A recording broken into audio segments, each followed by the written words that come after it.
میاییم نجف زیارت تو، هم میاییم زیارت زهرا، هم میاییم زیارت تو، هم میاییم زیارت زهرا. بس که هم کف توست باید گفت در فضائل حضرت زهرا. عجز الواصفون عن صفتک ما عرفنا که حق معرفتک. مولای من، به به به به. دست هایت را که در دستش گرفتاراش، تا ز انگاری دلش راضی به این اسلام. دست هایت را گرفت و رو به مردم کرد و گفت مؤمنین یک لحظه اینجا یک تبسم کرد و گفت خوب می‌دانید در دستم اینک دست کیست؟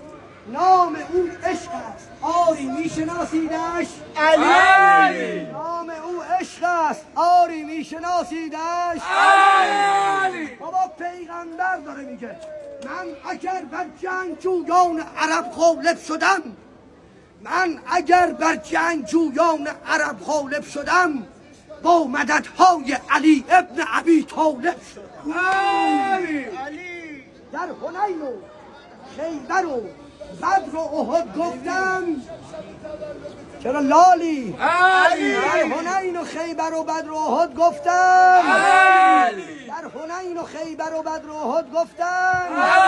تا مبارز خواست امر عبد و بد گفتم. با خدا گفتم.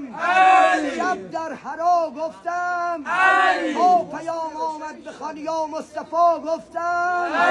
هرچه میگویم علی انگار اللهی ترم. پیغمبر داره میگه هرچه میگویم علی انگار اللهی ترم. مرد ابناییم وقتی که با او میپرم.